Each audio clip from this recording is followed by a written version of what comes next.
foggy, ang ulap.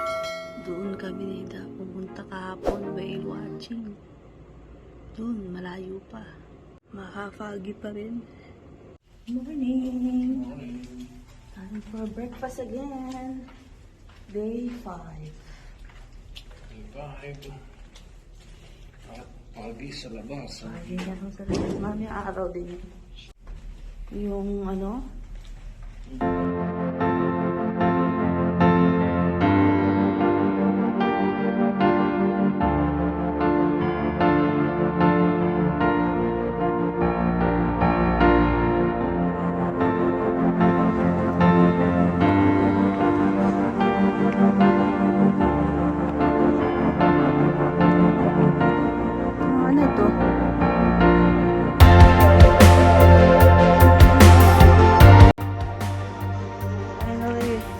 Finally, we get ride now.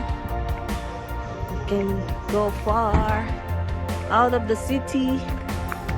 Kia, red na red naman. Hindi naman ako magda-drive. Hop in.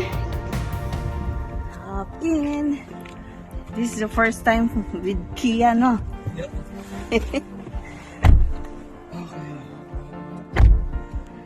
Parang ang lalim ng, no? Parang ang taas ng ano.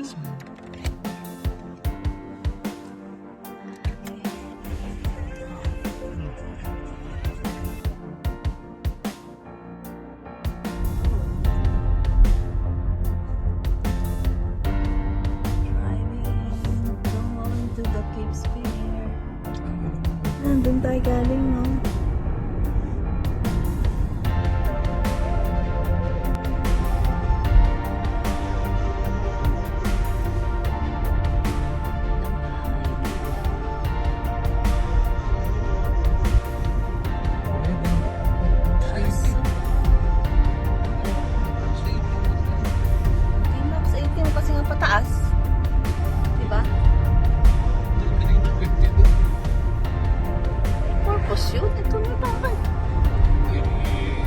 Tinaas mo yung upuan mo?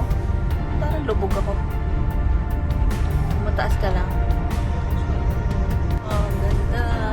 Ay, sayang ang foggy. Dito sa ano na may anong ano dito eh? Nice.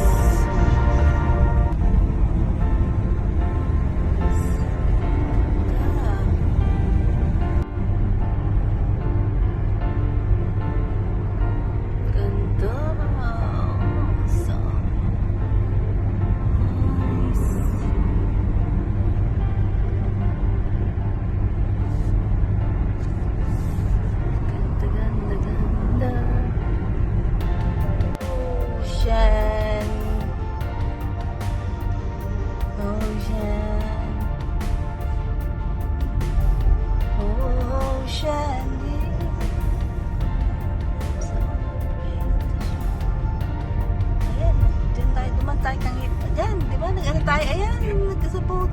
Kahapon nag-whale watching. Woohoo! Ayan na! Ayan na! Ayun, liwanagan na tayo. The lighthouse. Diba? Good job, my loves! We made it! Woohoo! Ay, natamaan kami dyan kahapon. Nag-whale watching.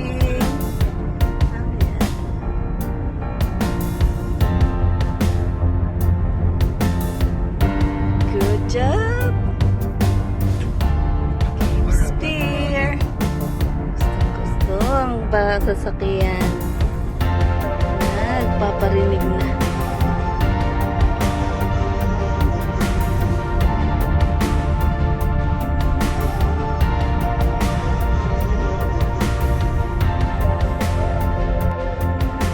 Madaling ganda. Natawa sa alas ka.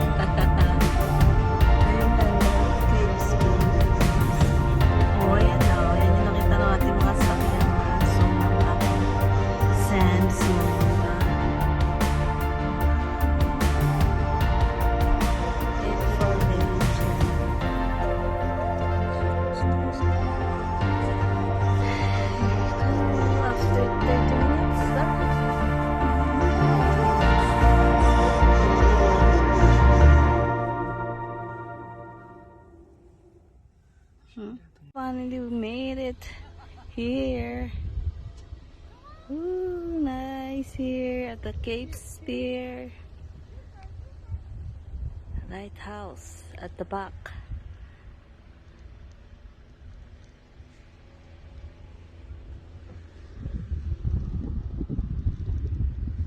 Ayun ang lighthouse.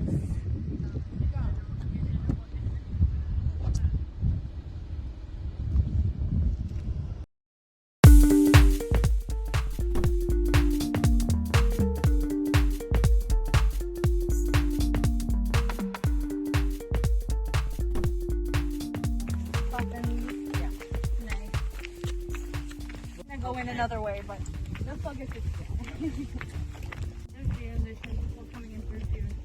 But our site here opened on July 7th. Almost a month now. Closer to Europe than we are to the west coast of Canada. Give you some idea of the scope of Canada, but also how Newfoundland and St. John's was an important port, as we'll see in the war, because of its proximity to Europe in North America.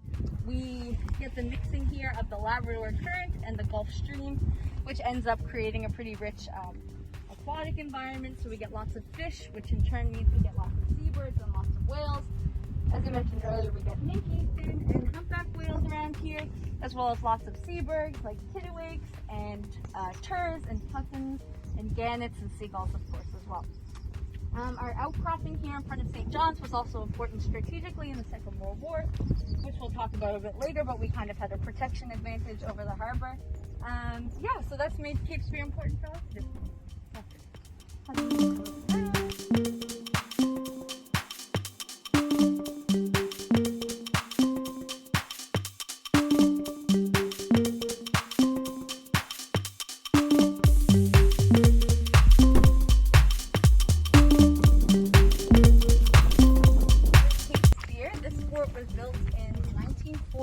By the Canadian military. At the time, Newfoundland was not a part of Canada. It was still a British Dominion, but Britain was kind of pulling out from some of its colonies, and Canada had its eyes on coming in. So in 1941, they built a military base here.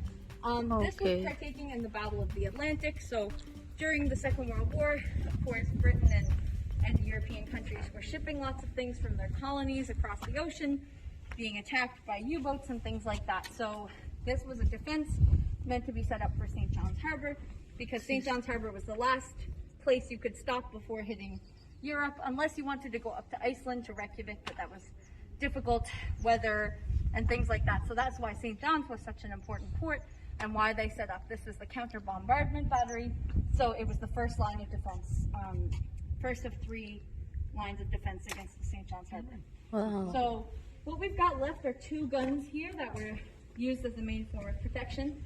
These are M1888 guns. They were bought in America and brought over by the Canadian military. They shoot 600-pound ammunition, about 4 feet tall and 11 inches, or 10 inches rather, wide.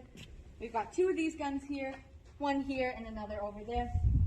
They were set up on descending carriages. So these walls were all originally put in, and they would use a counterweight system to pull up and be able to shoot and then come back down and hide. So that's why we have these walls built up around here. At the end of the war, the whole carriage and metal and everything was sold for scrap metal. But these guns weigh 30 tons, so it would have been too expensive and laborious to take them out. So that's why we have these guns left here. So when we head inside, we'll see each gun was serviced by 2 magazines. One magazine held ammunition, the other one held gunpowder for each of these.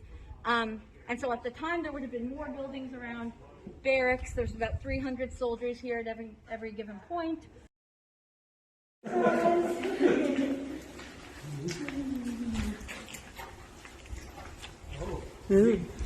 Yeah. Oh, damn.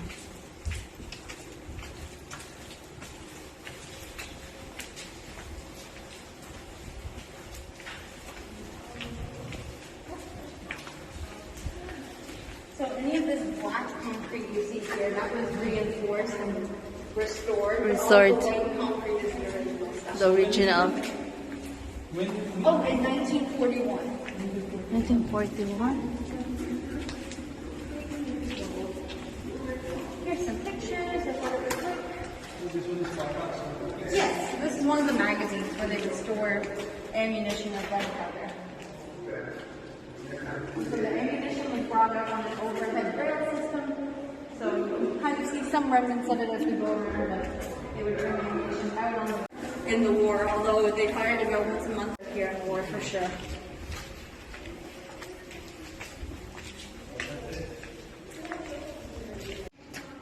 That's the second gun. This is the second pa. Gusto mo ba picture pa? Yeah, I mean, it's interesting. Oh, umikot tayo. Paakyat, no? Paakyat. Paakyat, no? Nandun yung isa. Ah, parang... Malang... Laki. Dun mo sa... Ready room. Oh, ito yung preparation para... To help this guys Cape Spear, they actually had a replica gun built in Blackhead, which is about 5-10 minute drive from here. I say replica, very loosely, it was an old telephone pole with some oil barrels that burned it to try to disguise. magazine room. Although there were two on St. John Harbor.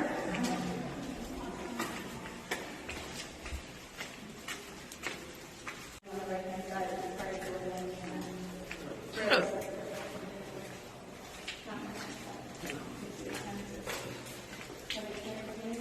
Another magazine room. So, yeah. A bit of a climb up these stairs now. It's not too bad. We'll take our time. Then once we get here, we'll talk about the longer history that we have here.